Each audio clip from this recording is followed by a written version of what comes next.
இங்க எல்லாருக்கிடையும் ஒரு கேள்வி. என்ன கேள்வி? நம்முடைய மூதாதையர்கள் எத்தனை வருடம் வரைக்கும் வாழ்ந்திருந்தாங்க?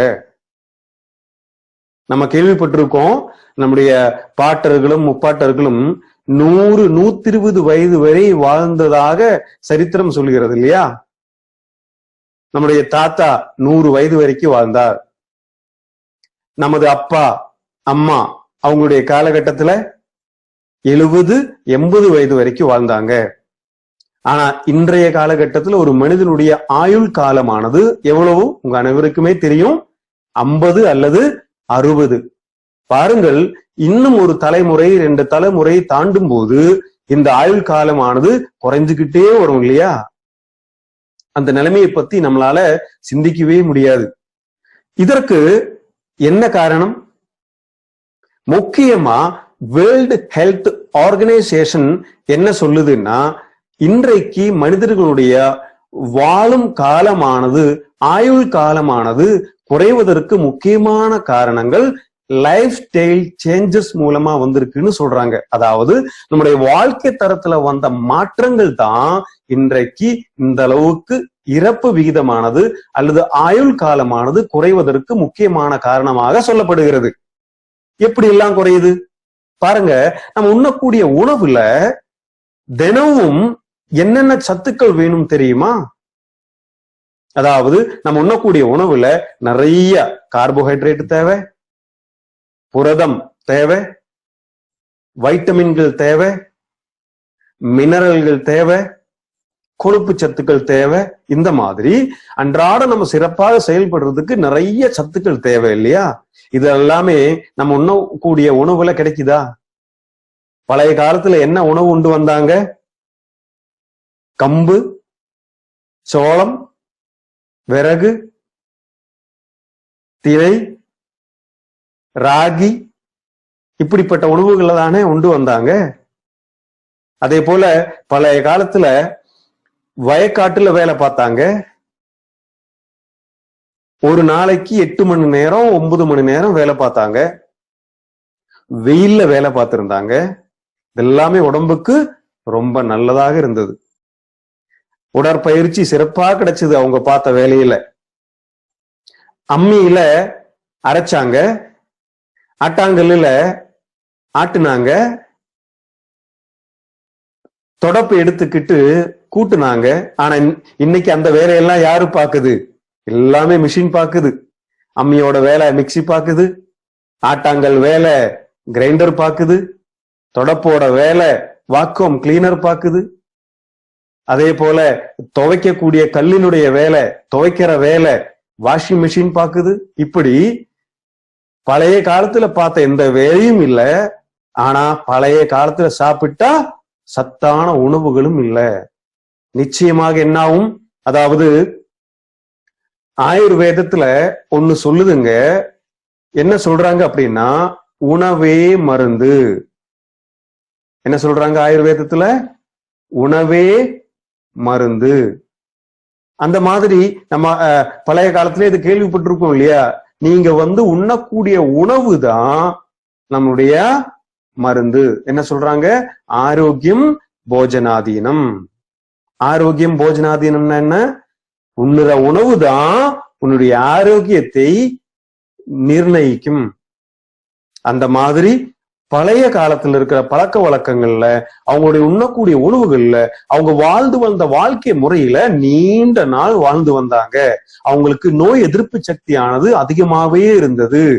பெரிய பெரிய நோய்கள் வந்தெல்லாம் இறப்பு விகிதம் ரொம்ப கம்மியாக இருந்தது. ஆனா இன்றைக்கு என்ன நடக்குது? நிறைய கேள்விப்படாத பலவிதமான நோய்கள் தாக்கிட்டு இருக்கு இல்லையா? இந்த நோய்கள் ஆனது நிறைய நோய் கிருமிகள், நச்சு கிருமிகள் பழம்பெருங்காலத்திலிருந்தே இருக்கு. அது எல்லாமே ஒவ்வொரு நொடிகளையும் நம்மளை தாக்கிக்கிட்டே தாங்க இருக்கு. எப்படி எல்லாம் அந்த நச்சு கிருமிகள், நோய் கிருமிகள் நம்மளை தாக்குது? அதாவது நம்ம உள்ளே சுவாச காற்றை இழுக்கும் போது, அல்லது காயங்கள் வழியாக, அல்லது கண்கள் வழியாக, நவதோரங்கள்னு சொல்லுவாங்க உடம்புல. அந்த மாதிரி உடலுக்குள்ள ஒவ்வொரு நொடிகளிலையும் கோடிக்கணக்கான நச்சு கிருமிகள் உள்ள போயிட்டு இருக்குங்க. அந்த மாதிரி போயிட்டு இருக்கும் போது அந்த கிருமிகளை எல்லாத்தையுமே தாக்கி நம்ம உடலை பாதுகாக்கிறதுக்கு நம்ம உடம்புக்குள்ள ஒரு டாக்டர் வேலை பார்த்துட்டு இருக்காரு, ஒரு மருத்துவர் வேலை பார்த்துட்டு இருக்காரு. அவர் யாரு தெரியுமா? அந்த மருத்துவருக்கு பேரு தான் இம்யூன் சிஸ்டம் சொல்லக்கூடிய நோய் எதிர்ப்பு சக்தி. இந்த நோய் எதிர்ப்பு சக்தி இருக்கிறதுனால மட்டும்தான் நம்மால் உயிர் வாழ முடியுது.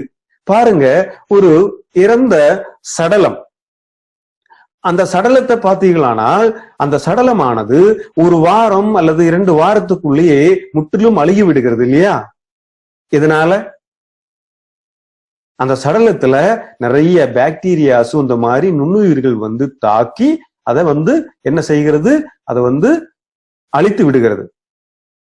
அதே கிருமிகள் உயிரோடு இருக்கக்கூடிய ஒரு மனிதனையும் தாக்குகிறது.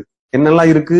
பாக்டீரியாஸ் இருக்கு, அதே மாதிரி நுண்ணிய கிருமிகள் இருக்கு, வைரசஸ் இருக்கு, விஷத்தன்மையுடைய பொருட்கள் இருக்கு, ஃபங்கஸ் இருக்கு. இது எல்லாமே ஒவ்வொரு செகண்ட்லயும் நம்மளை வந்து தாக்கிட்டே இருக்கும்போது நம்ம உடம்புல இருக்கக்கூடிய டாக்டர் சொல்லக்கூடிய இந்த நோய் எதிர்ப்பு சக்தியானது 24 மணி நேரம் 365 நாட்களும் நம்மளை இந்த கிருமிகளிடமிருந்து தாக்குதலிருந்து காப்பாற்றுகிறது.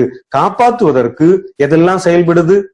நம்முடைய ரத்தத்தில் இருக்கக்கூடிய செல்கள் இதுக்காக செயல்படுது, உள்ளுறுப்புகள் நிறைய இதுக்காக செயல்படுகிறது, அதே போல நம்முடைய தோல் இதுக்காக செயல்படுகிறது, நம்முடைய உமிழ்நீர் இதுக்காக செயல்படுகிறது.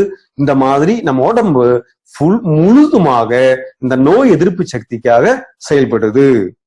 சரி, இந்த நோய் எதிர்ப்பு சக்தி பர்ஃபெக்டா இருந்தா ஒரு நபர் ஆரோக்கியமான நபராக இருப்பார். அந்த மாதிரி நோய் எதிர்ப்பு சக்தி குறைந்து விட்டால் நோய் வாய்ப்படுவதற்கு வாய்ப்புகள் அதிகம். இது நம்ம அனைவருக்கும் தெரிந்த ஒன்றே. அந்த மாதிரி நோய் எதிர்ப்பு சக்தி குறைவதுதான் இன்றைக்கு பிரச்சனைன்னு சொல்றாங்க மருத்துவம். அந்த நோய் எதிர்ப்பு சக்தி குறைவதற்கு என்னெல்லாம் காரணம் பார்ப்போமா? நிச்சயமா இந்த காரணங்களை நம்ம சரியாக தெரிந்து வந்தோமானால் நிச்சயமா இந்த பிரச்சனையிலிருந்து விடுபடலாம். இனி இந்த நோய் எதிர்ப்பு சக்தி குறைவதற்கு என்னென்ன காரணம்? அதுல முதல் காரணமானது ஆயுர்வேதம் சொல்லுது, மன அழுத்தம் தான் ஒரு மனிதனுடைய நோய் எதிர்ப்பு சக்தி குறைவதற்கு முக்கியமான காரணம். மன அழுத்தத்துக்கும் நோய் எதிர்ப்பு சக்திக்கும் என்ன அப்படி சம்பந்தம்? பாருங்க, நம்ம என்ன பார்த்தோம்? நாம் உண்ணக்கூடிய உணவு தான் நம்முடைய ஆரோக்கியத்தை முடிவு செய்யும் இல்லையா? அந்த உண்ணக்கூடிய உணவானது நம்முடைய மனம் சரியாக இல்லாத போது சரியான டைஜஷன் அங்க நடக்காது. அந்த டைஜஷன் நடக்காத போது அஜீரண கோளாறு வந்துவிட்டால் நிச்சயமா உடலுக்கு தேவையான சத்துக்கள் கிடைக்காது. இன்னும் ஒன்று, இந்த கிரானிக் ஸ்ட்ரெஸ்ன்னு சொல்லக்கூடிய மன அழுத்தம் ஒரு மனிதருக்கு வந்து விட்டால் அவருடைய உச்சம் தலையிலிருந்து உள்ளங்கால் வரை பிரச்சனைகள் ஆரம்பிக்கும். ஆயுர்வேதத்திலேயே சொல்வார்கள், மனச்சிக்கலும் மலச்சிக்கலும் முக்கியமா கவனிக்கப்பட வேண்டியவை. அந்த மாதிரி இருக்கக்கூடிய ஒரு பிரச்சனை தான் மன அழுத்தம். இந்த மன அழுத்தம் வந்து விட்டால் நோய் எதிர்ப்பு சக்தியானது நிச்சயமாக குறைந்து விடும். 2வது, ஜங்க் அண்ட் ப்ராசஸ்ட் ஃபுட். அப்படின்னா என்ன? நொறுக்கு தீனிகள். இன்னைக்கு வந்து மொபைல் போனை எடுத்து அப்ளிகேஷன் ஓபன் பண்ணி என்ன சாப்பாடு என்ன உணவு வேணும்னு ஆர்டர் பண்ணுனா 10 நிமிஷத்துக்குள்ள வாசப்படியில அந்த என்ன ஆர்டர் செய்தோமோ அந்த உணவு வந்து நிக்குது இல்லையா? கொஞ்சம் சிந்தியுங்கள். இப்படி ஒரு உணவு ஆர்டர் செய்யும் போது அந்த உணவுல இருந்து எனது உடலுக்கு தேவையான சத்துக்கள் என்னெல்லாம் கிடைக்கிறது யோசிச்சிருக்கோமா? குழந்தைக்கு கிட்ட காசை கொடுத்து என்ன உனக்கு பிடித்தது சாப்பிடுன்னு சொல்றோம். அந்த குழந்தை போய் அவனுக்கு பிடித்ததை சாப்பிடுகிறான். அந்த பிடித்த உணவுல அவன் உடலுக்கு எந்த சத்து கிடைக்கிறது பார்த்திருக்கோமா? நிச்சயமாக இல்லை. இப்படி உடலுக்கு எந்த விதமான சத்துக்களையுமே அளிக்காத உணவுகள் பல நாட்கள் உண்டு வந்தால் நிச்சயமாக நோய் எதிர்ப்பு சக்தியானது குறைந்துவிடும். அடுத்ததாக தொடர்ந்து பல காலங்கள் மருந்து மாத்திரைகள் சாப்பிட்டு வந்தால், இந்த ஆன்டிபயோட்டிக் போன்ற மருந்துகள் சாப்பிட்டு வந்தால் நிச்சயமா நோய் எதிர்ப்பு சக்தி குறையத்தானே செய்யும். இன்னைக்கு ஏதோ ஒரு நோய் வந்தது, ஒரு காய்ச்சல் வந்தது, நம்ம என்ன பண்றோம்? ஒரு தலைவலி வந்தது, என்ன செய்யறோம்? நேரா டாக்டர் போய் பாக்குறோம். டாக்டர் பிரிஸ்கிரிப்ஷன் சொல்லக்கூடிய அந்த மருந்து சீட்டை எழுதி கொடுப்பாரு. அந்த மருந்து சீட்டு எழுதி கொடுக்கும் போது சொல்லுவார், ஒரு 15 நாள் இது சாப்பிடுங்க, சாப்பிட்ட பிறகு 15 நாளைக்கு அப்புறம் என்னை பாருங்க. சரிங்க ஐயா அப்படின்னு சொல்லி அந்த சீட்டை வாங்கி நேர மெடிக்கல் ஷாப்ல போய் 15 நாளைக்கு எழுதி இருக்குங்க, ஒரு 5 நாளைக்கு கொடுங்கன்னு கேட்டு வாங்குறோம். 5 நாளைக்கான மாத்திரையை மட்டும் வாங்கி அது 3 நாள் சாப்பிட்ட பிறகு மீதி 2 நாள் சாப்பிடாம அதை தூக்கி வீசுறோம். அதுக்கப்புறம் மறுபடியும் 15 நாளைக்கு அப்புறம் டாக்டரை போய் பார்க்கறதே இல்லை. மறுபடியும் கொஞ்ச நாளைக்கு அப்புறம் அந்த தலைவலி வரும். அப்ப என்ன செய்யறோம்? நேர மெடிக்கல் ஷாப்லயோ பக்கத்துல இருக்கிற மளிகை கடையிலயோ போய் தலைவலிக்கு ஒரு மாத்திரை கொடுங்கன்னு கேட்டு வாங்குறோம் இல்லையா? இந்த மாதிரி டாக்டர்களோட பரிந்துரை இல்லாம நம்மளுடைய விருப்பத்துக்காகவே தொடர்ந்து இந்த மாதிரி யாருக்குமே தெரியாத மருந்து மாத்திரைகள், வலி நிவாரணிகள், ஆன்டிபயோட்டிக்ஸ் எல்லாம் சாப்பிட்டு வந்தா நிச்சயமா நம்முடைய உள்ளுறுப்புகள் ஆனது டேமேஜ் ஆகி நோய் எதிர்ப்பு சக்திகள் குறைஞ்சு பெரிய பெரிய இன்னைக்கு சொல்வதற்கு கூட பயப்படக்கூடிய பெரிய பெரிய நோய்கள் நிச்சயமாக வருவதற்கு காரணமாக இருக்கு. அடுத்து நோய் எதிர்ப்பு சக்தி குறைவதற்கு முக்கியமான ஒரு காரணமாக சொல்லப்படுகிறது என்னன்னா, இந்த குடிப்பழக்கம் மற்றும் புகைப்பிடித்தல். இந்த குடிப்பழக்கம் எப்படி நோய் எதிர்ப்பு சக்தியை குறைக்கிறது? உங்க அனைவருக்கும் தெரியும், மனித உடல்ல ராஜ உறுப்புகள் சொல்லக்கூடிய உள்ளுறுப்புகள்ல ராஜ உறுப்புகள்ல முக்கியமான ஒரு உறுப்பு தான் நம்முடைய கல்லீரல் சொல்லக்கூடிய லிவர். இந்த லிவர் ஆனதுதான் நம்முடைய உடல்ல எங்கெங்கு எந்தெந்த ஊட்டச்சத்து வேணும் அப்படிங்கிற ஊட்டச்சத்து எல்லாம் பிரிச்சு உடலுக்கு செலுத்துவதும், உடலுக்கு தேவையான பலவிதமான சுரக்கக்கூடிய தன்மையும் இந்த லிவருக்கு இருக்குங்க. ஒரே நேரங்களில 500க்கும் மேற்பட்ட வேலைகளை செய்யக்கூடிய ஒரு முக்கியமான உறுப்பு தான் இந்த லிவர். இந்த ஆல்கஹால் ஆனது லிவரை பெரும் அளவுல பாதிக்கப்பட செய்கிறது. அந்த மாதிரி இந்த ஆல்கஹால் சாப்பிடும் போது, இந்த சாராயத்தை குடிக்கும் போது கண்டிப்பா நம்முடைய லிவர் பெரிய அளவுல சேதமடையும்.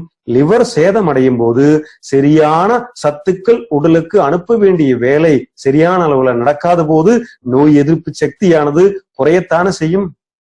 அடுத்தது புகைப்பிடித்தல். புகைப்பிடிக்கும் போது எந்த உள்ளுறுப்பு பாதிக்கிறது? நம்முடைய சுவாச குழாய் மற்றும் நுரையீரல் பாதிக்கிறது இல்லையா? நுரையீரல் பாதிச்சா என்ன நடக்கும்? நுரையீரல் பாதிக்கும் போது நம்ம உடலுக்கு தேவையான சுவாச காற்று, அந்த ஆக்சிஜன் சரியாக கிடைக்காத போது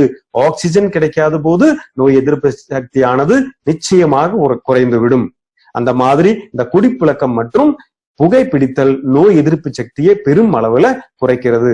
இன்னொன்னு பொல்யூட்டட் என்வாயர்மெண்ட், அதாவது இந்த மாசு படிந்த சுற்றுப்புற சூழலினாலையும் நிச்சயமா நம்முடைய நோய் எதிர்ப்பு சக்தியானது குறைகிறது இல்லையா? அதை நாம் முதல்ல பார்த்தோம். சரியான ஆக்சிஜன் கிடைக்கவில்லை என்றாலும் நோய் எதிர்ப்பு சக்தி குறையும்.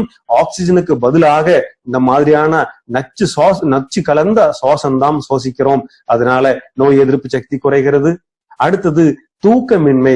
சரியான தூக்கம் ஒரு மனிதனுக்கு இல்லை என்றால் உடல்ல நிச்சயமாக நோய்கள் வந்துவிடும். நோய் எதிர்ப்பு சக்தியானது குறையும். ஒரு மனிதன் குறைந்தபட்சம் 6 to 8 மணி நேரங்கள் வரை நல்லா தூங்க வேண்டும். இந்த 6 மணி நேரத்திலிருந்து 8 மணி நேரம் வரை உங்களால் தூங்க முடியவில்லை என்றால் நிச்சயமா உடலுக்குள் நிறைய கோளாறுகள் வருவதற்கு காரணமாக இருக்கும் என்பது புரிய வேண்டிய உண்மை. இன்னொன்னு இன்ஆக்டிவ் பீப்புள். இன்ஆக்டிவ் பீப்புள்னா என்ன? சாப்பிடுவது, டிவி பார்ப்பது, சாப்பிடுவது, தூங்குவது, சாப்பிடுவது, டிவி பார்ப்பது. இப்படி இன்னைக்கு முக்கியமா இந்த லாக்டவுன் பீரியட்ல நிறைய பேருக்கு வேலை இல்ல, வீட்டிலேயே முடங்கி இருக்கிறோம். அதனால என்ன பண்றோம்? பிடித்த உணவை சமைச்சு சாப்பிட்டுக்கிட்டே இருப்போம் டிவியை பார்த்து. இந்த மாதிரி எந்த உடற்பயிற்சியும் இல்லாமல் சாப்பிட்டு கொண்டே இருந்தால் நிச்சயமா துர்மேதசுன்னு சொல்லக்கூடிய நம்ம உடல்ல கெட்ட கொழுப்பானது அதிகமாகி நோய் எதிர்ப்பு சக்தியை குறைச்சு நிறைய நோய்கள் வருவதற்கான வாய்ப்புகள் இருக்கு. இன்னொன்னு தண்ணீர் பற்றாக்குறை. பாருங்க, ஒரு மனித உடலுக்கு ஒரு நாளைக்கு 2 to 4 லிட்டர் வரை தண்ணீர் தேவை. அந்த தண்ணீர் எதுக்காக? அந்த தண்ணீர் நம்ம குடிக்கும் போது மட்டும்தான் நம்ம உடலிலே படிந்திருக்கக்கூடிய நச்சு பொருட்களை சிறுநீர் வழியாக நம்ம உடல் வெளியேற்றும். அந்த மாதிரி சிறுநீர் வழியாக வெளியேற்ற முடியாத சூழ்நிலை தண்ணீர் குறைபாடுனால் வரும். அந்த மாதிரி வரும்போது என்ன ஆகும்? அந்த நச்சு பொருட்களினால் உடலிலேயே தங்கிவிடும் போது இன்னும் அது பெரிய விஷமாக மாறி நோய் எதிர்ப்பு சக்தியை பெரும் அளவுல குறைக்கிறது. இன்னொன்னு, பூச்சிக்கொல்லி மருந்துகள் அடித்த உணவுகள் உண்ணும் போது நோய் எதிர்ப்பு சக்தியானது குறையும். பூச்சிக்கொல்லி மருந்து என்றால் என்ன? காய்கறியில இருக்கக்கூடிய பூச்சிகளை கொல்வதற்கு பயன்படுத்தக்கூடிய ரசாயன பொருள் இல்லையா? நிச்சயமா அந்த பூச்சியை கொல்லக்கூடிய விஷம் நம்ம உடலுக்குள்ளே போனோமானால் நிச்சயமா அது நமக்கும் விஷம் தானே. அந்த மாதிரி இன்னைக்கு பூச்சிக்கொல்லி மருந்தாலையும் நமக்கு நோய் எதிர்ப்பு சக்தியானது குறைகிறது. இன்னும் முக்கியமான ஒண்ணு மொபைல் ரேடியேஷன் மற்றும் சூரிய ஒளியால் வரக்கூடிய கதிர்வீச்சுக்கள். இன்றைக்கு நிறைய நபர்கள் தனது குடும்பத்திலே 2 வயது 3 வயது குழந்தைகளுக்கு அவங்க சமாதானமாக இருக்கணும், அவங்க அடம் பிடிக்காம இருக்கணும் அப்படிங்கிறதுக்காகவே விளையாடுவதற்கு மொபைல் போன் கொடுக்கிறோம். பாருங்கள், அந்த மொபைல் போனால அவனுடைய மூளையைத்தான் பாதிக்குதுங்க. ஒரு குழந்தையினுடைய மூளை வளர்ச்சியானது 6 வயதுக்குள்ள 100% வளருங்க. அந்த 6 வயதுக்குள்ள வளரக்கூடிய மூளை வளர்ச்சி தான் அவனுக்கு அடுத்த 100 வருடத்துக்கு அவனை செயலாற்றுகிறது. அந்த மாதிரி இருக்கும்போது 6 வயதுக்கு உட்பட்ட குழந்தைகளுக்கு இந்த மொபைல் போன் கொடுக்கும்போது அவனுடைய மூளையை பெரிய அளவுல இந்த கதிர்வீச்சுக்கள் தாக்குகிறது. அதனால என்ன ஆகும்? அவன் வளர்ந்து வரும்போது சரியான முடிவுகள் எடுக்க முடியாம சிறந்த ஒரு குடிமகனாக வாழ முடியாது. அதனால தயவு செய்து உங்க குழந்தைகளுக்கு இந்த மொபைல் போன் கொடுக்காதீர்கள். இன்னொன்னு, சூரிய ஒளி கதிர்வீச்சுக்கள். நம்ம முதல்ல பார்த்தோம், பழைய காலத்துல இருக்கிறவங்களுடைய ஆரோக்கியத்துக்கு முக்கியமான ஒரு காரணம் அவங்க சூரிய ஒளியில வெயில்ல வேலை பார்த்தாங்க, அது அவங்களுக்கு பெரிய ஆரோக்கியத்தை கொடுத்ததுன்னு சொன்னோம். ஆனா இன்னைக்கு இருக்கக்கூடிய வெயில்ல ரொம்ப நேரம் நாம நின்னோமானால் நிச்சயமா நிறைய கதிர்வீச்சுக்கள் தாக்கி நமக்கு நோய்கள் வருகிறது. அது என்ன காரணம்? பழைய காலத்துல இந்த ஓசோன் படலம்ங்கிறது, இந்த ஓசோன் அடுக்கு அப்படிங்கிறதுல எந்த விதமான பாதிப்பும் இல்லை. ஆனா இன்னைக்கு நம்முடைய மாசுபட்ட இந்த சூழ்நிலையினால அந்த ஓசோன் படலமானது, ஓசோன் பாளியானது நிச்சயமா அதுல விரிசல் விழுந்து மனிதனுக்கு தேவையில்லாத இந்த கதிர்வீச்சுக்கள் வர்றதுனாலையும் நமக்கு நோய் வாய்ப்படுகிறோம். அடுத்தது என்னது? நம்ம உடம்புக்குள்ள படிந்திருக்கக்கூடிய நச்சு தன்மைகளாலையும் நிச்சயமா நமக்கு நோய் எதிர்ப்பு சக்தியானது குறைகிறது. இந்த அளவுக்கு இது சில காரணங்கள் மட்டுமே. இன்னும் பல காரணங்களால நிச்சயமா நம்முடைய நோய் எதிர்ப்பு சக்தியானது குறைகிறது. இதுக்கு என்ன ஒரு தீர்வு? தீர்வு வேணும் தானே? அதுக்கு என்ன தீர்வு? இங்கே நம்ம முன்னாடி 2 வழிகள் இருக்கு இல்லையா? என்னென்ன வழி பாருங்கள். ஒண்ணு, இந்த நோய்கள் எதுவுமே நம்மளை தாக்காமல் இருக்கணும். 2வது, நம்முடைய நோய் எதிர்ப்பு சக்தியை அதிகப்படுத்தணும். இந்த 2 வழிகள் தான் இருக்கு. இந்த நோய்கள் நம்மளை தாக்காம இருக்கிறதுக்கு என்ன பண்றது? இப்ப கொரோனா வைரஸ் எல்லாரையுமே தாக்கிக்கிட்டு இருக்கு. அந்த கொரோனா வைரஸிடம் ஒரு மனுவை கொடுத்தா போதுமா? கொரோனா வைரஸ் என் வீட்டுக்கு வராத, என் உடலை தாக்காதே சொன்னா அது கேக்குமா? இல்லை இல்லையா? நிச்சயமா அப்படி ஒரு வாய்ப்பே இல்லை. நோய்கள் என்னிடம் வராத, என் வீட்டுக்கு வராத, என் குடும்பத்தினருக்கு நோயே வரக்கூடாது, உலக மக்களுக்கு நோயே வரக்கூடாதுன்னு சொல்வதில் எந்த அர்த்தமும் இல்லை. நோய்களும் இந்த கிருமிகளும் வரத்தான் செய்யும்.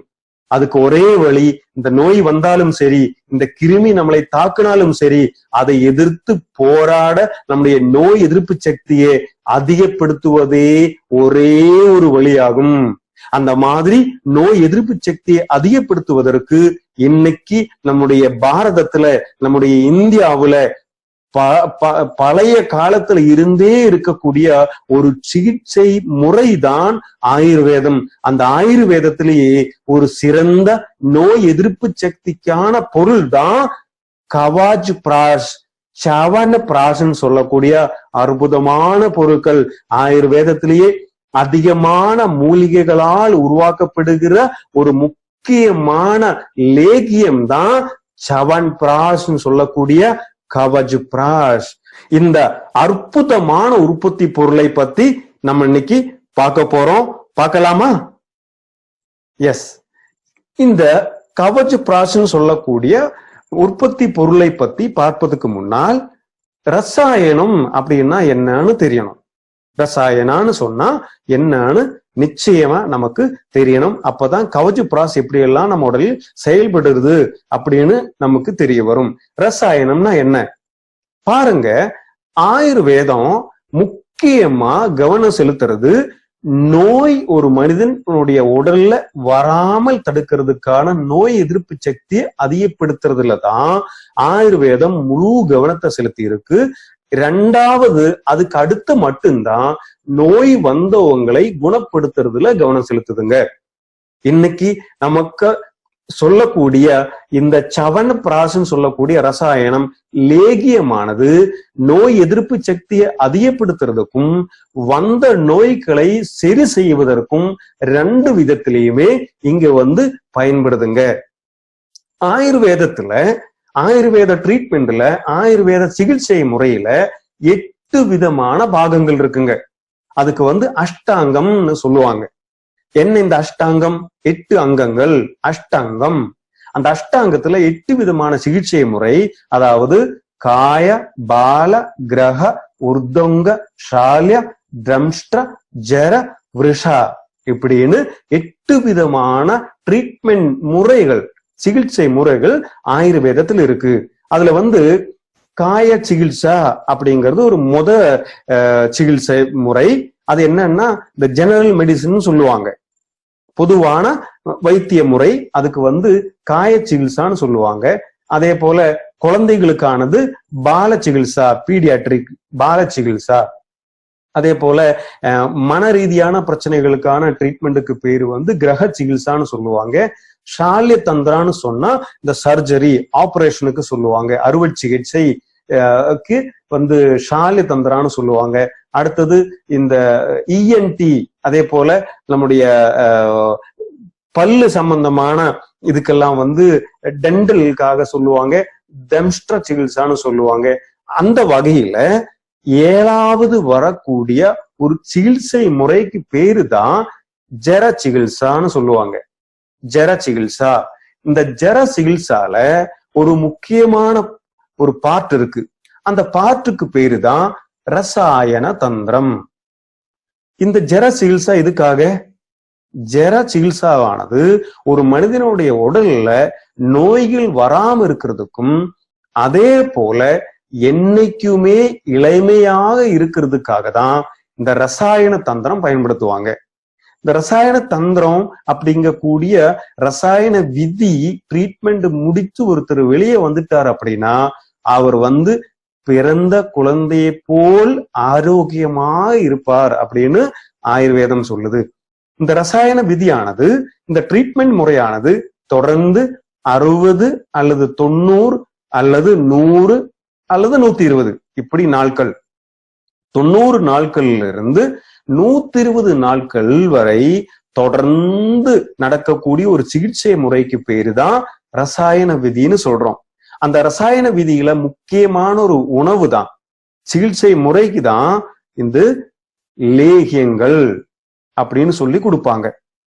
அந்த 60லிருந்து 120 நாள்கள் வரை நடக்கக்கூடிய சிகிச்சை முறையில நிறைய லேகியங்கள் கொடுக்கப்படும். அதுல ஒரு முக்கியமான ரசாயன பொருள், ரசாயன லேகியம்தான் சவனப்பிராசம் அப்படின்னு சொல்லக்கூடிய அந்த கவஜ பிராஷ். அந்த சவனப்பிராசமானது மொத்தத்துல ஒரு மனிதனுடைய மன ரீதியாகவும் உடல் ரீதியாகவும் நீண்ட நாள் ஆரோக்கியத்துடனும் இளமையாகவும் வாழ ஒரு மனிதனை உதவுகிறது அப்படின்னு ஆயுர்வேதத்துல சொல்லுது. அதாவது ரசாயனம் ரசா அப்படின்னா இந்த ஃப்ளூயிட், ஆயனா அப்படின்னா பாத்வே. அதாவது ஆயுர்வேதத்தில் நம்ம சொல்லி இருக்கோம், உண்ணக்கூடிய உணவு 7 கட்டங்களாக 7 தாதுக்களாக மாறுகிறது. ரசம், ரத்தம், மாமிசம், மேதஸ், அஸ்தி, மஜ்ஜை, சுக்லம், இப்படி இல்லையா? இதுல ஒரு கட்டம் தான் ரசம். அந்த மாதிரி ரசம்னா என்ன? சத்துக்கள். அந்த மாதிரி உடலுக்கு தேவையான சத்துக்களை அளிக்கக்கூடிய ஜூஸ், திரவ வடிவுல இருக்கக்கூடிய ஒரு பொருள் தான் ரசாயனம் அப்படின்னு சொல்றோம். இனி இந்த கவசப்பிராசனுடைய தன்மைகள் என்ன பார்க்கலாமா? முக்கியமான தன்மைகள். இந்த கவசப்பிராசமானது, கவச் அப்படின்னா என்ன? ஆயுர்வேதத்துல சவண பிராசுன்னு சொல்றோம். அதே பொருள் தான் நாம இங்க கவச் பிராசுங்கிற பேர்ல கொடுத்திருக்கோம். உங்க அனைவருக்குமே தெரியும், மைலஸ்டைல் நிறுவனத்தில் இருக்கக்கூடிய அனைத்து பொருட்களுமே பேரிலேயே மிகப்பெரிய அர்த்தங்கள் இருக்கும். அந்த மாதிரி மிகப்பெரிய அர்த்தத்தை கொடுப்பதற்காக தான் கவச் பிராஷ் அப்படின்னு இங்க சொல்றோம். கவச் அப்படின்னா என்ன? அது நமக்கு இருக்கக்கூடிய ஒரு ஷீல்ட போன்றது, கவச்சம் போன்றது. அடுத்தது பிராஷ் அப்படின்னா உணவு. அதாவது நமக்கு கொடுக்கக்கூடிய கவச்சம் போன்ற உணவுக்கு பேர் தான் கவச் பிராஷ்னு சொல்றோம். இந்த கவச்சம்னா என்ன, எங்க கேள்விப்பட்டிருக்கோம்? ஆமா, நம்ம அனைவருமே புராணங்களில கேள்விப்பட்டிருக்கோம். யாருடைய கவச்சம்? ஆமா, கர்ணனுடைய கவச்ச குண்டலம். அதை பத்தி நம்ம படித்திருக்கோம், கேள்விப்பட்டிருக்கோம் இல்லையா? கர்ணனுக்கு பிறக்கும் போதே கிடைச்சதுதான் இந்த கவச்ச குண்டலம். அந்த கவச்ச குண்டலம் கர்ணனின் உடலில் இருக்கும் போது யாராலும் கர்ணனை தோற்கடிக்கவோ கொல்லவோ முடியாது இல்லையா? அதே போலதான் இங்கே ஆன் அண்ட் ஆன் கவச் பிராஷ் என்ன உங்களுக்கு சொல்லுது அப்படின்னா, இந்த கவச் பிராஷ் ஆனது தினமும் உண்டு வந்தால் நிச்சயமா எந்த கிருமிகளாலையும் ஒரு மனித உடலை தாக்க முடியாது. அந்த அளவுக்கு நமக்கு கொடுக்கக்கூடிய நோய் எதிர்ப்பு சக்தியை அதிகப்படுத்துவதற்கான ஒரு முக்கியமான உற்பத்தி பொருள் தான் கவச் பிராஷ். இது ஒரு நித்திய ரசாயனம். நித்திய ரசாயனம் என்ன? நித்திய ரசாயனம் சொன்னா தினமும் சாப்பிட வேண்டிய பொருள். உணவுடன் சேர்ந்து, இது ஒரு உணவு தான், இந்த உணவுடன் சேர்ந்து உண்ணக்கூடிய, தினமும் உண்ணக்கூடிய உணவு தான் கவச் பிராஷ் சொல்லக்கூடிய லேகியம். லேகியம் என்னெல்லாம் செய்யுது? இந்த கவச் பிராஷ் லேகியம் என்னெல்லாம் உடல்ல செய்யும்? ஒண்ணு, யாராவது சாப்பிடலாம்னு சொல்ல பாத்தீங்கன்னா, அதாவது இந்த நோய் எதிர்ப்பு சக்தியானது குறைஞ்சு எப்ப பார்த்தாலும் சளி, எப்ப பார்த்தாலும் ஜலதோஷம், எப்ப பார்த்தாலும் அடிக்கடி இருமல் வரும், அடிக்கடி உங்களுக்கு காய்ச்சல் வந்துகிட்டு இருக்கும், எப்ப பார்த்தாலும் ஒரு சுறுசுறுப்பே இல்லாத அளவுக்கு இருக்கும்.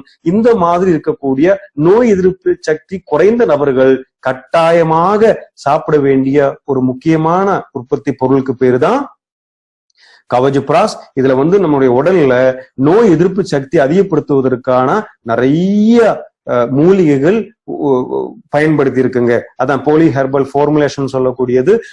அளவுக்கு அதிகமான, அதாவது ஆயுர்வேதாவிலேயே அதிகமான மூலிகைகளால் தயாரிக்கக்கூடிய பொருள் தான் இன்னைக்கு கவச் பிராஷ். அப்ப அதுக்கு என்ன அர்த்தம்? இந்த கவச் பிராஷ் தினமும் உண்டு வந்தோமானால் நிறைய பொருட்கள் சாப்பிட்டா கிடைக்கக்கூடிய நன்மைகள் இந்த பொருள் மூலமாக நமக்கு கிடைக்குது. இன்னொன்னு, எந்த சீசன்ல வேணுமானாலும் இந்த பொருளை சாப்பிடலாம். இது ஆல் சீசன் ஃபார்முலா. எந்த பருவ காலமா இருந்தாலும் சாப்பிடலாங்க. அதாவது சொல்லுவாங்க இல்லையா, நமக்கு இளவேனில் காலம், முதுவேனில் காலம், கார்காலம், குதிர்காலம், முன்பனி காலம், பின்பனி காலம், இப்படி எந்த காலமா இருந்தாலும் அந்த காலத்துல எல்லாம் சாப்பிட்டு பலன் அடையக்கூடிய ஒரு முக்கியமான பொருள் தான் கவச் பிராஷ். இனி இந்த கவச் பிராஷ் எப்படி இருக்கும், இது எப்படி எல்லாம் நம்ம உடல்ல செயல்படுறது அப்படிங்கிறது முக்கியமா பார்ப்போம். நாம முதல்லயே பார்த்தோம், ஆயுர்வேதம் முக்கியமா நோய் எதிர்ப்பு சக்திக்கு தான் செயலாற்றுகிறது இல்லையா? முக்கியத்துவம் எப்பவுமே நோய் எதிர்ப்பு சக்திக்கு தான் ஆயுர்வேதம் கொடுக்கிறது. அதே போல இந்த கவச் பிராஷமும் முக்கியமா நோய் எதிர்ப்பு சக்தியை அதிகப்படுத்துவதற்கான ப்ராடக்டாகவே இருக்குங்க. இங்க நோய் எதிர்ப்பு சக்தி அதிகப்படுத்துறதுக்கான முக்கியமான பொருட்கள் தான் பயன்படுத்தி இருக்கு. 28க்கும் மேற்பட்ட மூலிகைகளால உருவாக்கப்பட்ட முக்கியமான உற்பத்தி பொருள் தான் கவஜுப்ராஸ். அதுல முக்கியமான சில பொருட்கள் என்ன, இதோடைய தன்மை எப்படி இருக்கு அப்படிங்கிறது கண்டிப்பா நம்ம பார்ப்போம். முதல்ல இந்த கவஜுப்ராஸோட வடிவம் எப்படி இருக்கும்? இது ஒரு திடப்பொருளும் கிடையாது, திரவ பொருளும் கிடையாது, ரெண்டையும் சார்ந்த போல. அதாவது அதுக்கு சரியாக என்ன சொல்லுவோம் அப்படின்னா அரை திட பொருள்னு சொல்லுவோம் இல்லையா தமிழ்ல. என்னது? அரை திட பொருளாக இருக்கிறது. எதுக்கு இந்த வடிவம் இந்த ரசாயனத்துக்கு அல்லது இந்த லேகியத்துக்கு ஏன் இந்த வடிவம் வந்திருக்கு பாருங்க. ஆயுர்வேதாவுல ஒவ்வொரு மூலிகளுக்கும் ஒவ்வொரு சிறப்பு அம்சங்கள் உண்டு இல்லையா? அந்த மாதிரி சில மூலிகைகளை தண்ணீர் வடிவில சாப்பிடும் போது பலன் அதிகமா கிடைக்கும்.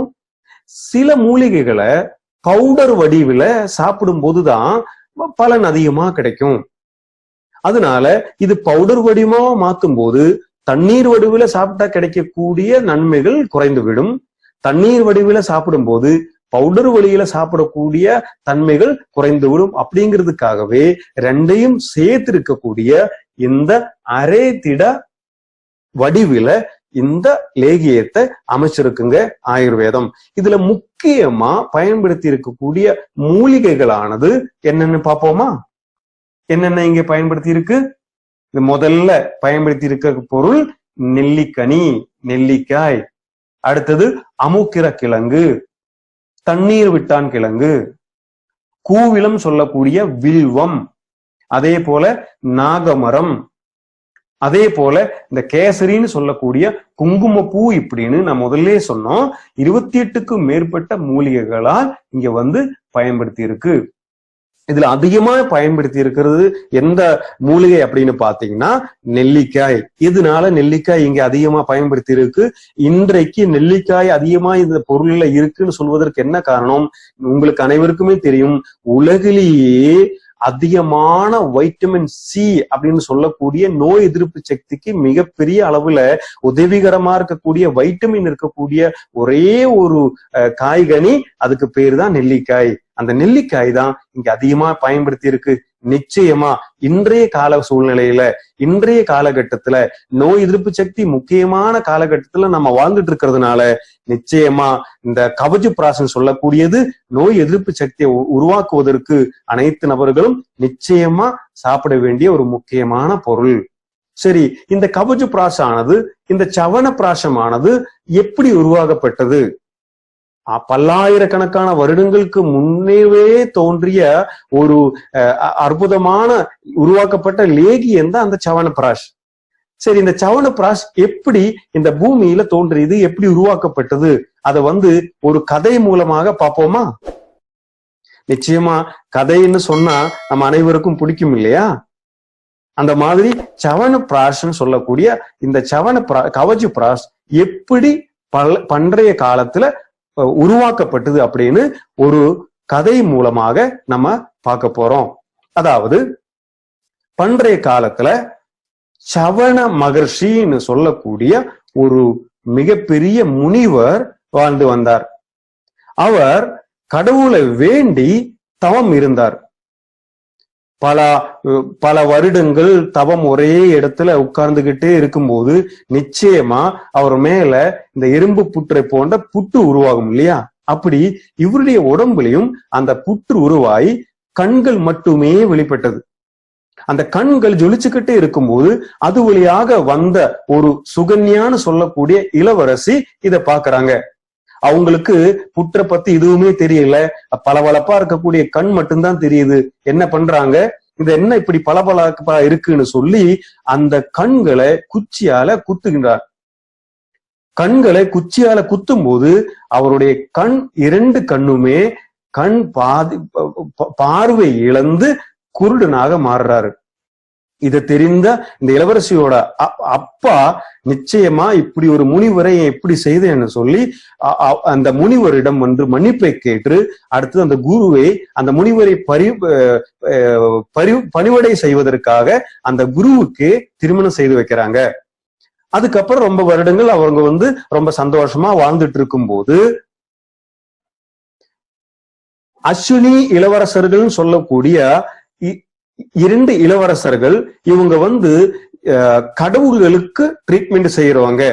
அந்த மாதிரி 2 இளவரசர்கள் வந்து இந்த சுகன்யா இளவரசிய சோதிக்கணும் அப்படிங்கிறதுக்காக என்ன செய்தாங்க, ஒரு நாளைக்கு நம்முடைய சவண மகர்ஷி தண்ணீர்ல குளிச்சுட்டு இருக்கும்போது, ஆற்றுல குளிச்சுட்டு இருக்கும்போது தண்ணிக்குள்ள மூழ்கினார். மூழ்கும் போது அவர் தண்ணியை விட்டு எந்திரிக்கும் போது 3 பேர் ஒன்னா எந்திரிச்சாங்க. ஒரே வடிவம் கொன்ற 3 நபர்களாக தண்ணியிலிருந்து வெளியே வந்தாங்க. அந்த ஒருத்தர் சவண மகர்ஷி, இன்னும் 2 பேர் நான் முதல்ல நம்ம சொன்னோம் அஸ்வினி இளவரசர்கள் சொல்லுவாங்க. இந்த அஸ்வினி இளவரசர்கள் தேவர்களுக்கு சிகிச்சை அளித்துட்டு இருக்கக்கூடிய மருத்துவர்கள். இவர்கள் எந்த நோயா இருந்தாலும் சிகிச்சை கொடுத்து சரி செய்வாங்க. இவங்களுக்கு தெரியாத மருத்துவமே இல்லை. ஆனா இவங்க வந்து இளவரசியை சோதிக்கணுங்கிறதுக்காகவே முனிவருடன் அதே உருவத்துல வந்து இளவரசிய கன்ஃபியூஸ் பண்றாங்க அந்த இடத்துல. அதுக்கப்புறம் அந்த இளவரசர்கள் கேக்குறாங்க, நாங்க 3 பேர் ஒரே போல இருக்கோம், இந்த 3 பேர்ல யாரு உன்னுடைய கணவர்னு கண்டுபிடி அப்படின்னு சொல்றாங்க. திகைத்து போன சுகன்யா இளவரசி யார் என்று தெரியாம தவிக்கிறாங்க. அதுக்கப்புறம் கொஞ்ச நேரத்து பிறகு சரியாக தனது கணவர் யாருன்னு கண்டுபிடிக்கிறாங்க. இதுல ரொம்ப சந்தோஷம் அடைந்த அஸ்வினி இளவரசர்கள் அந்த இளவரசியிடம் கேக்குறாங்க, நீ வந்து பத்னியான மனைவியாக இருக்கிறாங்க, உங்களுடைய இந்த சரியாக இந்த பதில் சொன்னதுனால உங்களுக்கு என்ன வரம் வேண்டும் அப்படின்னு கேக்குறாங்க. இளவரசியோ, எனக்கு பெரிய வரம் எதுவும் வேண்டாம், என்னுடைய கணவர் வந்து அவர் வந்து ரொம்ப முதியவராக இருக்கிறாரு, அவர் வந்து இளைய நபராக, அவர் வந்து இளமை தோற்றத்துல அவர் இருக்கணும், 2வது அவருக்கு இழந்து விட்ட அந்த பார்வை திருப்ப கிடைக்கணும், அப்படிங்கிற வரம் கொடுங்கள் அப்படின்னு கேக்குறாங்க.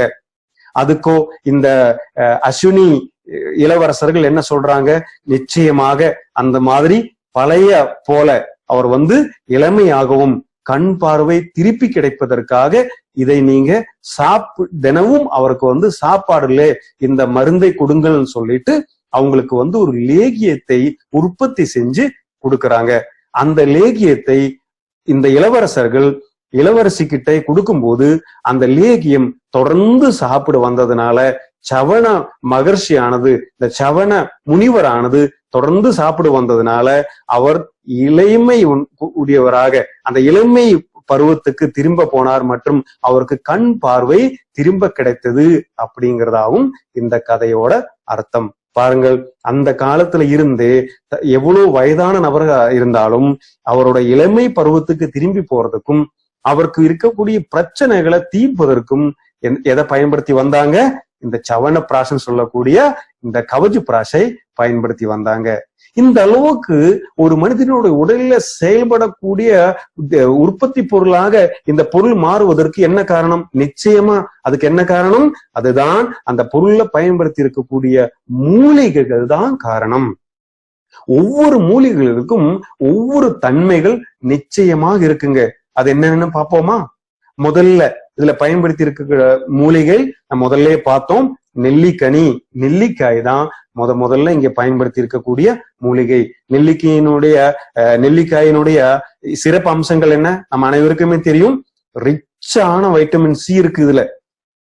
அதனால நோய் எதிர்ப்பு சக்தி அதிகப்படுத்தும். அதே போல இருமல், சளி, அடிக்கடி வந்து போற காய்ச்சல், கண் பார்வை, நம்முடைய ஸ்கின்னுக்கு, இந்த மாதிரி உடலுக்கு ரொம்ப முக்கியமாக சப்போர்ட் பண்ணிட்டு இருக்கக்கூடிய ஒரு ப்ராடக்ட் தான், ஒரு மூலிகை தான் இந்த நெல்லிக்காய். அடுத்தது பாலான்னு சொல்லக்கூடிய சித்தாமுட்டி. சித்தாமுட்டி வந்து ஒரு முக்கியமா எனர்ஜி சோர்ஸ் ஆக இருக்கிறது. இது நம்ம உடலுக்கு வந்து சுறுசுறுப்பை அளிக்கிறது. அதே போல வாத நோய்களிலிருந்து நம்மளை வந்து காப்பாத்துது. அடுத்ததா 3வது வந்து அஸ்வகந்தான்னு சொல்லக்கூடிய அமுக்கிற கிழங்கு. இந்த அமுக்கிற கிழங்குன்னு சொல்லக்கூடியது நம்ம ஆல்ரெடி நம்ம முன்னாடியே இந்த பொருளை பத்தி எல்லாம் பார்த்தோம். பிரெயின் டோனிக் இல்லையா? ஃபைஸ்ட்ரஸ்ன்னு சொல்லக்கூடிய ப்ராடக்ட்ல அமுக்கிற கிழங்கை பத்தி நம்ம பேசணும். அமுக்கிற கிழங்கானது பிரெயின் டோனிக்னு சொல்லுவாங்க. இது வந்து மன அழுத்தத்தை கட்டுப்படுத்தி நமக்கு வந்து இந்த நரம்பு மண்டலங்களை சீராக அமைச்சு ஒரு நிம்மதியான நிலைமை நமக்கு தருவதற்காக அமுக்கிற கிழங்கு பயன்படுகிறது. அடுத்தது சதாவரின்னு சொல்லக்கூடிய தண்ணீர் விட்டான் கிழங்கு. இந்த தண்ணீர் விட்டான் கிழங்கு, தண்ணீர் விட்டான் அதாவது உடம்புல தேங்கி இருக்கக்கூடிய நீரை எல்லாம் விட செய்யக்கூடிய அற்புதமான செயலாற்றில் இருக்கக்கூடிய ஒரு மூலிகை தான் தண்ணீர் விட்டான் கிழங்கு. இது உடம்புல வரக்கூடிய வீக்கங்களை தணிக்கிறது, நோய் எதிர்ப்பு சக்தியை அதிகப்படுத்துகிறது. அதே போல இந்த ஹோர்மோனுடைய இன்பேலன்சிங் முதலே பார்த்தோம். ஹோர்மோன் சொன்னாலே தமிழ்ல வந்து இயக்கு நீர்னு பேரு. ஒரு மனித உடலை இயக்கக்கூடியதே இந்த ஹோர்மோன் தான். அந்த மாதிரி இயக்கு நீரான ஹோர்மோனுடைய லெவலை சரி செய்வதற்கு முக்கியமான செயல்படக்கூடிய ஒரு மூலிகைக்கு தான் தண்ணீர் விட்டான் கிழங்கு. அடுத்து முக்கியமான ஒரு மூலிகை என்னன்னு பார்த்தா வில்வான்னு சொல்லக்கூடிய வில்வம், கூவளம் எல்லாம் தமிழ்ல சொல்லுவாங்க. இது வந்து நோய் எதிர்ப்பு சக்திக்கு பெரிய அளவுல சப்போர்ட் பண்றது. இதுவும் ஒரு பிரெயின் டோனிக் தான், மூளை வந்து சரியாக செயல்படுவதற்கு உதவிகரமா இருக்கிறது. அடுத்தது நாககேசரம் சொல்லக்கூடிய நாகமரம். நாகமரமானது நம்மளுடைய உடம்புல வந்து மிகப்பெரிய ஒரு ஆன்டி ஆக்சிடென்டாக செயல்படுகிறது. 95 பிரீமியம் ஹெல்த் ட்ரிங்க்ல நம்ம பார்த்தோம். ஆன்டி ஆக்சிடென்ட் அப்படிங்கிறது ஃப்ரீ ராடிக்கல் சொல்லக்கூடிய நம்ம உடல்ல தாக்கிட்டு இருக்கக்கூடிய கெட்ட செல்கள், அதாவது உயிரற்ற செல்களை சரி செய்து உயிருடன் இருக்கக்கூடிய செல்களாக மாற்றக்கூடிய ஒரு முக்கியமான ஒரு விஷயம்தான் ஆன்டி ஆக்சிடென்ட்னு பார்த்தோம். அந்த ஆன்டி ஆக்சிடென்ட் அதிகமா இருக்கக்கூடிய, அதே போல இளமையாக என்னைக்குமே இருப்பதற்கு உதவி செய்யக்கூடிய ஒரு முக்கியமான மூலிகை தான் நாக கேசர்னு சொல்லக்கூடிய இந்த நாகமரம். இது போக இன்னும் நிறைய மூலிகைகள் இங்க பயன்படுத்தி இருக்கு. முக்கியமா இந்த மூலிகைகளை பத்தி பேசுவதற்கான என்ன காரணம் அப்படி என்றால், இது பெரிய அளவுல நோய் எதிர்ப்பு சக்திக்காக செயல்படுகிறது. இன்னைக்கு அதுதானே ரொம்ப முக்கியம் இல்லையா? இது போக இங்கே கேசர்னு சொல்லக்கூடிய நமது குங்குமப்பூ இங்க பயன்படுத்தி இருக்கு. குங்குமப்பூ எதுக்கெல்லாம் செயல்படுகிறது? குங்குமப்பூ நம்ம உடம்புல நிறைய விதமான உதவிகள் செய்யுது. நோய் எதிர்ப்பு சக்தியை அதிகப்படுத்துறது, நம்முடைய மூளை வளர்ச்சிக்கு பெரிய அளவுல உதவி செய்கிறது. அதே போல ஆன்டி ஆக்சிடென்ட் உடையது இந்த குங்குமப்பூ. அதே போல நம்முடைய தோல் ஸ்கின்னுக்கு ரொம்ப நல்லது. இளமை தோற்றம் கொடுப்பதற்காக குங்குமப்பூ உதவிகரமாக இருக்கிறது. அதே போல சிகப்பாக தோற்றத்தை கொடுப்பதற்கும் குங்குமப்பூ பயன்படுத்தி வருகிறது. எந்த விதமான வெளிய மார்க்கெட்ல எந்த ஒரு சவன பிராசிலையும் இல்லாத சில அற்புதமான மூலிகைகள் தான் கவஜ பிராஸ்ன்னு சொல்லக்கூடிய ஆன் அண்ட் ஆன் ப்ராடக்ட்ல பயன்படுத்தி இருக்கு. அதனாலதான் மற்ற வெளியே இருக்கக்கூடிய சவன பிராசுக்கும் மைலேஸ்டில் நிறுவனம் கொடுத்துட்டு இருக்கக்கூடிய கவஜ பிராசுக்கு இருக்கிற முக்கியமான டிஃபரெண்ட் இதுதான். இதுல இந்தியாவிலேயே இருக்கக்கூடிய ஹை குவாலிட்டி குங்குமப்பூ தான் இங்க வந்து பயன்படுத்தி இருக்குங்க. இது ஒரு குறிப்பிட்ட நோய்க்குன்னு சொல்லி பயன்படுத்துறது இல்ல. இது வந்து எந்த விதமான உடல் நிலை கொண்ட நபர்களா இருந்தாலும் இது வந்து சாப்பிடலாம். அடுத்தது கவஜ பிராஸ் சாப்பிடும் போது என்னெல்லாம் பெனிஃபிட் கிடைக்கும் பார்ப்போம். முதல்ல இந்த கவஜ பிராஸ் யாரு வேண்டுமானாலும் சாப்பிடலாம். முதல்ல அதுதான், யாரு வேணும்னாலும் சாப்பிடலாம். அதாவது 6 வயதுக்கு மேற்பட்ட குழந்தையிலிருந்து 100 வயது வரையிலான நபர்களுக்கு தைரியமா சாப்பிடக்கூடிய ஒரு முக்கியமான உற்பத்தி பொருள் தான் கவஜ பிராஸ்.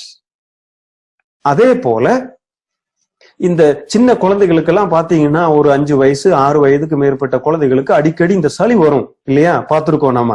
அடிக்கடி இருமல் வரும். வாரத்துக்கு ஒரு நாள் ஹாஸ்பிட்டல் போகணும். மாதத்துக்கு 5 நாள் 6 நாள் ஆஸ்பத்திரி போய் ட்ரீட்மெண்ட் பார்த்தா தான் அந்த இருமலும் அந்த சளியானது அவங்களுக்கு நிற்கும். அந்த மாதிரி குழந்தைகள் உங்க வீட்டில் இருக்காங்க அப்படின்னா நிச்சயமா 6 வயதுக்கு மேற்பட்ட குழந்தைகளுக்கு கண்டிப்பாக தினமும் கொடுக்க வேண்டிய பொருள் தான் இந்த கவஜ பிராஸ். இது வந்து இந்த மாதிரி நோய் எதிர்ப்பு சக்தி குறைவா இருக்கக்கூடிய குழந்தைகளிலிருந்து முதியவர்கள் வரை நிச்சயமா சாப்பிடலாம். குறிப்பிட்ட நோய்க்குன்னு கிடையாது, எந்த நபர்கள் வேணாலும் சாப்பிடலாம். அடுத்தது இது வந்து முக்கியமா நம்முடைய நோய் எதிர்ப்பு சக்தியை அதிகப்படுத்துது. இன்னைக்கு உலகுல நோய் எதிர்ப்பு சக்தியை அதிகப்படுத்துவதற்கு கவஜு பிராஷ போன்ற சவனு பிராஷ போன்ற ஒரு பொருள் வேறு இல்லை அப்படிங்கிறதுதான் உண்மை. அடுத்ததாக இது உங்களுக்கு ஒரு கவசம் போல் உங்களை பாதுகாக்கும். நிச்சயமா சொல்றேங்க, கவஜ பிராஷம் சொல்லக்கூடிய நமது பொருள் ஒரு கவசம் போன்று நம்மளை பாதுகாக்கிறது. அடுத்தது நம்முடைய உள் உறுப்புகள் அத்தனையுமே பாதுகாக்க வைக்கக்கூடிய ஒரு கப்பாசிட்டி இந்த கவஜ பிராஷுக்கு இருக்குங்க. அடுத்ததாக இந்த நெஞ்சு சம்பந்தமான பிரச்சனைகளுக்கு, அதாவது நுரையீரல், நம்மளுடைய இதயம், அந்த மாதிரி நெஞ்சு சம்பந்தமான அனைத்து பிரச்சனைகளுக்கும் மிகப்பெரிய சோல்வு கொடுக்கக்கூடிய ஒரு பொருள் தான் கவஜ பிராஷ். அதே போல இந்த தொண்டை வலி, த்ராட் இன்ஃபெக்ஷன்ஸ் இதெல்லாம் தடுக்கிறதுக்கு கவஜ பிராஷ் உதவிகரமாக இருக்கிறது. அதே போல அடிக்கடி வரக்கூடிய இந்த காய்ச்சல், தலைவலி, சில பேருக்கு இந்த ஒற்றை தலைவலின்னு எல்லாம் சொல்லுவாங்க, ரொம்ப வருடங்கள் நீடித்தே இருக்கும். அதெல்லாம் சரி செய்வதற்கு தொடர்ந்து பல வருடங்கள், பல மாதங்கள் தொடர்ந்து சாப்பிட்டு வந்தோமானால் நிச்சயமா அந்த தீராத தொந்தரவெல்லாம் நமக்கு தீர்ந்து விடும். அடுத்தது நம்மளுடைய மன அழுத்தம், முதல்ல நம்ம பார்த்தோம், மனச்சிக்கலும் மலச்சிக்கல் ரெண்டுமே மனிதனுக்கு கேடு. இந்த ரெண்டு கேட்டையுமே சரி செய்யக்கூடிய கப்பாசிட்டி இருக்கக்கூடிய ப்ராடக்ட் தான் கவஜ பிராஷ். அடுத்தது நம்முடைய ஸ்டாமினா, சக்தியானது அதிகப்படுத்தி கொடுப்பதற்காக கவஜ பிராஷ் உதவிகரமாக இருக்கிறது. இன்னொன்னு, நீண்ட நாள் ஆரோக்கியமாக வாழக்கூடிய ஒரு அற்புதமான செயலையும் கவஜ பிராஷ் செய்கிறது. நீண்ட நாள் வாழணுங்கிறது ஆசை இல்லையா? அந்த நீண்ட நாள் ஆரோக்கியத்துடன் வாழ வேண்டும் அப்படிங்கிறது தான் இன்னும் முக்கியமானது.